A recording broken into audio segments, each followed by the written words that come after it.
Woke capitalism strikes again, or actually this time around, maybe capitalism strikes back. Hello everyone, welcome to the Trish Regan Show. I am Trish. Quick reminder, go to trishintel.com, subscribe to my daily newsletter. Make sure you download the full audio version of this podcast on Apple, iTunes, or on Spotify, or wherever you get your podcasts. But wow, this is sort of interesting. So a company that's been around for a whole lot of years, called Playboy, decided it kind of needed to get with the quote-unquote woke program, and so it decided to abandon sort of all the values regarding femininity, beauty, whatever, exploitation of that if you want to condemn Playboy for what it's been. But nonetheless, they've kind of been in like one lane, right, for a really long time. They decided to go outside that lane and actually put a gentleman as a Playboy bunny on their cover this month. So you can imagine the backlash has been rather significant. I get that they wanted some good publicity, good quote unquote, in that you have sort of the woke media saying, oh, this is wonderful, this is phenomenal, look at how progressive they are. But yet simultaneously, you got to wonder about management because let's face it, this magazine is what this magazine is, right? I mean, they may try and tell you it's all about the articles. But I think we all know better. It is what it is. So when Playboy decides it's going to completely just reinvent the wheel here and put a male Playboy bunny on the cover, well, you can imagine that's not going to go over well. And it kind of indicates in some ways that this company has jumped the shark. Now, there may be quite a market for what they're selling. It's just that that's not their market. That's like a different magazine's market. And when you try and force feed, you see this wokeism, it does not go over well. I can tell you on trishintel.com, we posted the story today. If you want to see the magazine cover, you can go to trishintel.com and click on the Playboy story. But it didn't go over well. And the commentary, the feedback that we saw was pretty aggressive in that people were saying, wait a second, like I've had a subscription for years. I'm canceling my subscription. I can't believe this, et cetera, et cetera. So this is what you call alienating your consumer base all in the name of wokeism. And I understand that they're trying desperately to court the most extreme leftists, but like, look, sometimes you kind of just gotta be who you are, right? And as a brand, you need to be what you are. And in the case of this company, you see that on Wednesday, shares fell 2.5%. This is on the heels of more than an 8% decline over the last 5 days. It's going nowhere fast. But you know what? As it should, because why are we sitting here trying to force feed stuff to people that maybe don't want to be force fed it? I mean, I think about that even in terms of what we're seeing right now with all the wokeism that's captivating communities across the country and the CRT, critical race theory, that's being pushed in schools. And now parents are like, wait a second. And you have school board meetings that are turning into, shouting matches. But I would just say everybody needs to recognize that when you start force feeding a community this wokeism culture, it's not necessarily going to be swallowed whole. And parents have a right to say, listen, I want a voice in my child's education. And I don't think this is appropriate teaching. And I don't believe in this theory. And I want to know what you guys are doing. I mean, this is public school after all, right? Taxpayer dollars.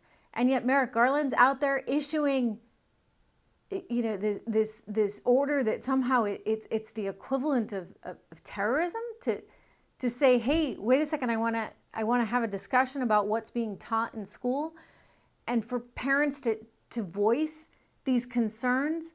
What's happening to society? What is going on when we can't say what we think wherever we want to say it, including at the darn school board meeting downtown? Right? I mean, parents have a right to know what's being taught. Parents have a right to voice an opinion. They're the taxpayers, after all, that are paying the teacher's salary and the superintendents and the principals and everybody else. So I look at the Playboy example of something that's going on, large splashy story there, but we have this happening right now in a microcosm all over the country. The other thing we have happening right now is an approaching debt ceiling limit, which could result, theoretically, I don't believe it is, not for 2 seconds, but nonetheless, this is what they want you to think. And hey, I guess anything's possible given the horrific way we just got out of Afghanistan, given the horrific way we're dealing with the border situation. Well, now we have a debt ceiling limit that's fast approaching. Mitch McConnell is saying, hey, we can raise it till December anyway, until you guys get your act together. But nonetheless, the Democrats want to keep pointing the finger at Republicans. And I would say Republicans are smart to say, look, we're not going to be responsible for this disaster. You guys want to raise the debt ceiling limit. You want to spend $3.5 trillion. Go for it. All on you. And you know what? It's going to come back to bite you in a serious way come 22 and 24. Well, Joe Biden and company, they don't want that. They want everybody to be bipartisan in the spending. Look, I get it. Republicans are saying, I don't want any part of it. And I respect that. And I would just point out the reality, which is that the Democrats have the House, the Democrats have the Senate, the Democrats have the Oval Office, and therefore the Democrats should be able to raise the debt ceiling all on their own. They can do that. They will do that. If they didn't do that, yes, it would be problematic, and it would be problematic not just for our economy, but the world economy. It's a little bit like a family that maybe doesn't pay its credit card bill. If you don't pay your credit card bill, guess what? That teaser rate that you got, the 0% interest rate or the 1% interest rate, that goes right out the window, right? And then you wind up having to pay a whole lot more, like 19%. That would be the scenario for the United States of America in the event that we suddenly just said, we're not going to pay our bills this month. So we can't do that. It's not an option. It's never happened in the history of this country. And so for them to be talking about it in such a real way and threatening it like they are, I find that disturbing. I really do. And I keep coming back to this question, as I told you in yesterday's podcast, who the heck is running the government? I mean, we have to wonder about this right now because it doesn't feel like anybody with any real leadership skills anyway is in charge. I know there's lots of speculation. I know a lot of people think, Obama's still involved behind the scenes and Kamala Harris has a thing or two to do with all of this. And then there's Blinken at the State Department. Look, I'm sorry, the buck stops with him, with Joe Biden.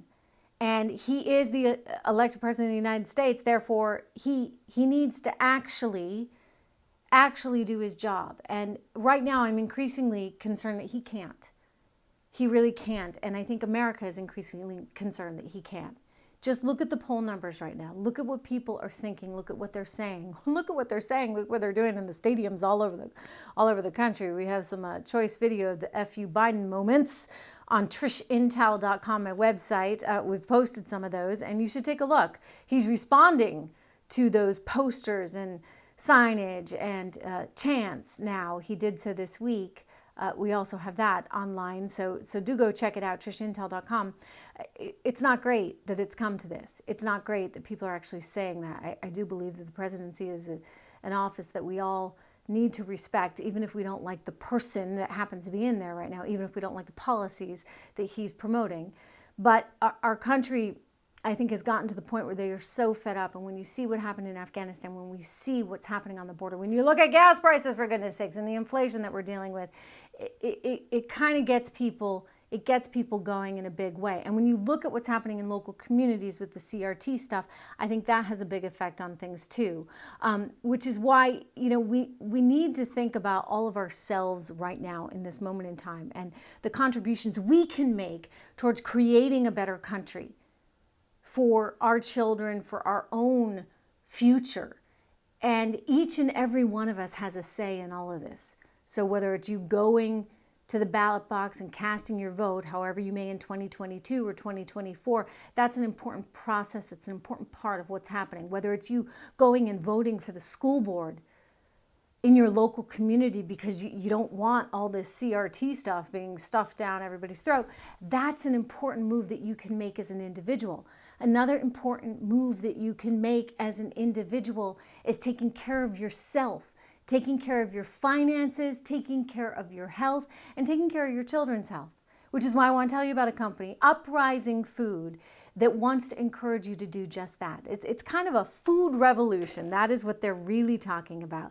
And kids all across the country right now, of course, are going back to school, dealing with all the, the political stuff that's coming into the school system these days, but simultaneously they're dealing with the bad food that a lot of these cafeterias, by the way, our tax dollars, again, are serving them, which is not great, right? These are our kids. They are our future. And you know that diabetes has had a massive increase. I've talked about that here on this program just in the last 10 years alone. And studies show actually a real correlation, a link between how much sugar a kid has had and how they perform in school.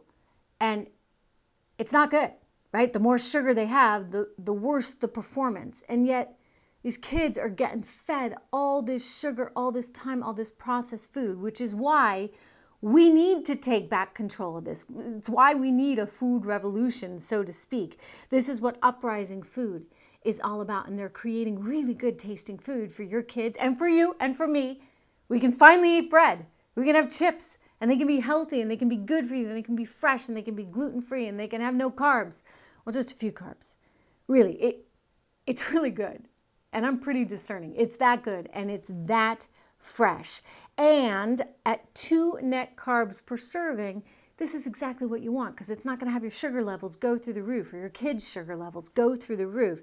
Imagine having a real sandwich on real bread that actually doesn't have all that bad stuff in it for you. So I want you to check it out, especially the Freedom Chips, by the way. Like I said, they've got some chips. Healthy chips, Freedom Chips. Let's be free from all the bad stuff that the food companies are selling us and trying to get us addicted to. So go to uprisingfood.com/Trish. You can get more information right there. I think it's an important thing to do right now, because you want to make sure that you are taking responsibility for your health, for your children's health, for your family's health. You can use the code Trish, my name, of course, to get $10 off your starter bundle. It's kind of like a mini trip to the grocery store minus all the unhealthy distractions. They'll ship all this stuff right to your door, which is great. Again, it's uprisingfood.com. Use the code word Trish to get $10 off your first offer. Really great thing to do right now. Did you watch what was happening in terms of Facebook at all this week? I mean, it's really, I just want to point that out. We've got all these parents that are revolting amid this FBI investigation. Merrick Garland, of course, sort of equating parents getting upset, as I just said, with the equivalent of a kind of domestic terror. I mean, this is a bit of overkill. Can we use that word? I mean, it's total overkill, a dramatization of things. And in a way, I fear for big government to say, hey, you know what? We're not gonna allow this dissonance. And that's a scary thing, because dissonance is actually what makes us better. We have to be able to listen to all sides and come to the best solution. So it's upsetting. Meanwhile, you probably saw Facebook shares recovered a little bit on Wednesday, but the company's still down from where it was before the 60 Minutes or even before the Wall Street Journal investigation. And I think that there's going to be more pain in the coming weeks, in the coming months. Well, basically for the market as a whole, I mean, is facing some jeopardy, right? But tech stocks then in particular, and certainly Facebook, you have to question whether or not this company is going to be able to continue on in its current form, or whether or not it's really going to face some antitrust issues. I'm thinking the latter. It will face those antitrust issues. So anyway, we talk about all this. I want you to subscribe to my newsletter if you can. I love getting notes from you, by the way. I just want to say, so many of you have reached out on YouTube and on Rumble and on Facebook and Instagram, and I love it. I read all of it, so you should know that even if I don't respond, and I do respond to a lot of them right here on YouTube, you can go underneath, subscribe to the channel, write your comments, give me your feedback, tell me the stories that you're looking at. Same thing on Rumble. I do look at all of those personally, and I love responding to you. So do know that I've looked at it. Even if I haven't responded, I've most definitely looked at it, and I love hearing from all of you. So do that, and download the podcast on Apple iTunes and on Spotify, and check out my store. Hey, while you're over at trishintel.com, you can click on store and check out all the freedom t-shirts and hats and leisure wear that we have. They're all for you. Thanks again for tuning in, and I'll see you right back here tomorrow.